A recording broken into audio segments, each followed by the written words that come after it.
On retrouve tout de suite l'invité du premier grand entretien du jour, Joachim Veliokas de l'Observatoire de l'islamisation. Joachim Veliokas, bonjour. Bonjour aux auditeurs, bonjour Arnaud.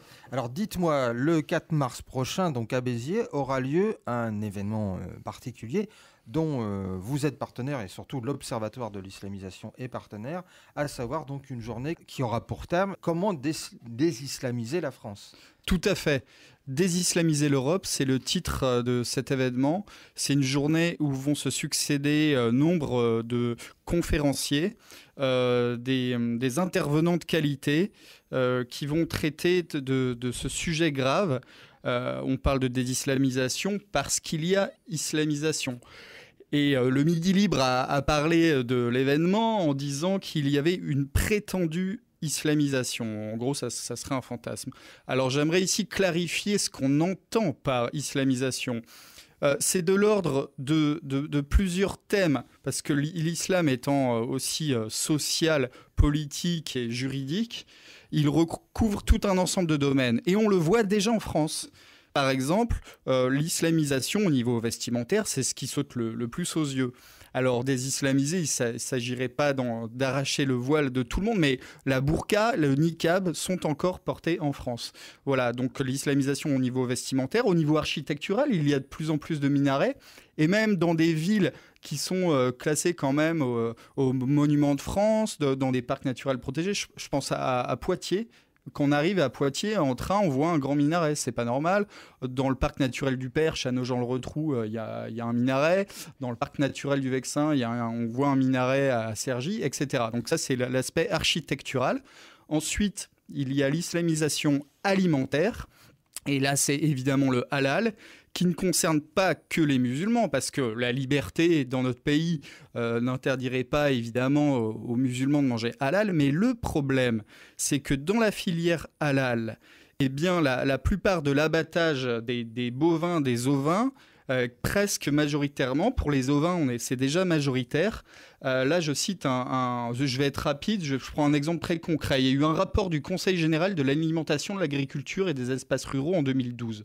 10 experts du ministère de l'Agriculture se sont réunis et leur rapport dit que 40% des bovins et 60% des ovins en France sont déjà tués selon le rituel halal. Sauf que parmi toutes ces viandes, il n'y a que 20% qui arrivent dans le circuit halal estampillé comme tel.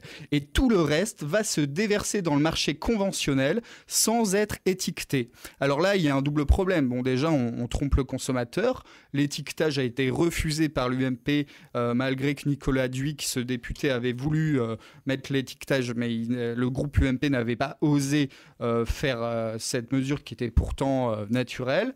Et en plus, cela contrevient à notre propre règlement. Il y a une directive européenne qui oblige l'étourdissement des bovins. Il y a un règlement européen qui, normalement, oblige que la trachée et l'œsophage doivent rester intacts pendant la saignée. Et cela augmente, et un intervenant, le docteur vétérinaire Alain de Peretti, va développer cet aspect de l'islamisation dans l'alimentation, et cela augmente le risque de bactéries, de Escherichia coli, qui d'ailleurs peuvent avoir des conséquences dramatiques. Il y a des morts en France de ces bactéries qui sont facilitées par ce manque d'hygiène qui est autorisé malheureusement en France. Donc désislamiser l'alimentation et aussi l'éducation. Parce que les manuels scolaires maintenant proposent une vision islamique de l'histoire quasiment. Il y a un professeur d'histoire géo sur le Figaro qui a très bien décrit tout cela, c'est le professeur Barbara Lefebvre. On lit que, par exemple, dans les manuels scolaires comme Belin, Mahomet n'est pas du tout présenté comme un chef d'État ni un chef de guerre. Dans le manuel Bordas, parle de reprise de Médine et de reprise de la Mecque, comme si la Mecque avait déjà été musulmane avant d'être conquise en 630. On ne parle pas de résistance dans les prises des villes conquises par les musulmans. On est complètement dans le mythe de la coexistence pacifique en Andalousie avec des auteurs musulmans dans l'éducation nationale. Par exemple, le manuel Hachette, cite le Saïd al-Andalousi, qui a une vision vraiment complètement islamique de la présence musulmane en Andalousie. Et tout est à l'avenant. Donc ça, c'est aussi un problème. Donc voilà encore un exemple de désislamisation réalisée, c'est-à-dire que les programmes scolaires présentent une histoire objective, tout simplement. Alors dites-moi, Joachim Veliokas, donc ça, parmi l'objectif aussi peut-être à désislamiser, c'est aussi parfois le comportement de certains élus et certains édiles, et on rappelle le travail que vous avez fait s'agissant de ces maires qui courtisent l'islamisme, et donc il y a tout un travail à faire, donc tout un travail d'explication, mais j'imagine qu'un certain nombre d'intervenants vont venir peut-être avec des propositions pour justement favoriser en tout cas enclencher cette désislamisation. Alors dites-moi, à part donc Alain de Peretti, quels sont les autres intervenants prévus lors de cette journée du 4 mars ? Oui, alors les propositions seront faites lors de cette journée. Là, je vous expose un peu le diagnostic. Pour répondre au Midi Libre qui nie qu'il y ait une islamisation de la France, qu'elle serait fantasmée, les intervenants sont multidisciplinaires. Il y a le général Antoine Martinez, qui dirigeait il y a encore peu l'association des officiers de réserve dans le sud-ouest. La présence du général Picmal, je tiens à le souligner, qui nous a confirmé sa présence, qui ne prendra pas la parole, mais qui sera là. Et son association du Cercle des citoyens patriotes sera aussi présent. Nous avons Mireille Valette, une journaliste suisse de la Tribune de Genève, qui abordera l'aspect des femmes et l'islam. Il y aura le docteur vétérinaire, donc Alain de Peretti, Alain Wagner, qui fait partie des organisateurs avec l'Union de défense des contribuables citoyens, qui avait vraiment poussé à la mairie de Paris, qui les avait titillés concernant l'Institut des cultures d'islam qui avait été financé par la mairie de Paris, qui vient d'être condamné définitivement. Là même, le pourvoi au Conseil d'État de la mairie de Paris a été rejeté. Voilà, l'Union de défense des contribuables citoyens. Il y aura Robert Ménard quand même. Oui, faut justement. pas l'oublier. J'allais oublier. Le maire de Béziers. J'allais y venir justement. Quelle est l'attitude de la mairie et notamment de son maire Robert Ménard. Il interviendra, j'imagine. Oui. Non seulement c'est une attitude bienveillante de la mairie de Béziers, mais en plus Robert Ménard soutient l'événement et ferait une allocution. Et il a parfaitement compris notre logique. Nous ne sommes pas des excités qui voulons mener une sorte de reconquista sanglante. Il ne s'agit pas du tout de ça.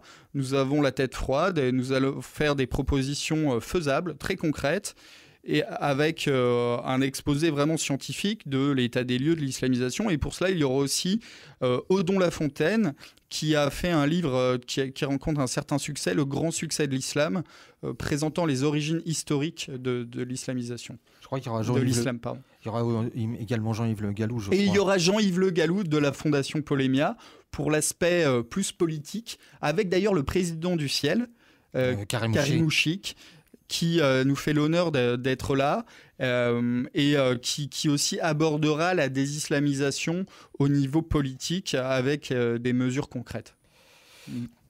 Merci d'avoir indiqué donc tous ces intervenants, Joachim Veliokas. Et pour terminer donc cet entretien, est-ce que vous pouvez donner au moins les informations pratiques ? Donc on rappelle la date, le 4 mars, la ville Béziers. Donc je crois que ça a lieu au centre des congrès. Au Palais des Congrès de Béziers, le samedi 4 mars. Il y a un accès TGV.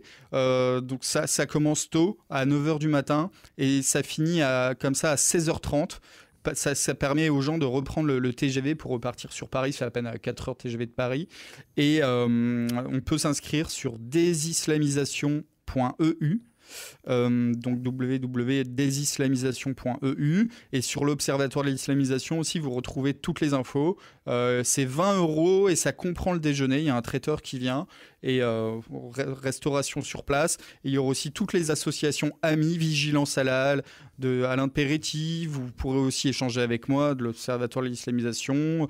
On présentera nos livres. J'imagine qu'il y aura votre livre, notamment le dernier, pour lequel on vous avait déjà reçu sur les ondes de Radio Liberté, portant sur les mosquées radicales en France. Tout à fait.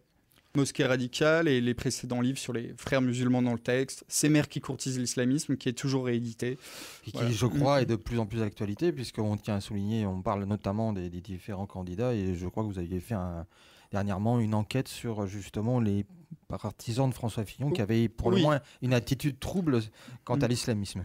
Tout à fait, l'équipe de campagne de François Fillon que j'ai passé au crible en démontrant que beaucoup facilitaient par des terrains municipaux des mosquées radicales. Merci beaucoup Joachim Velliocas. Merci de votre invitation.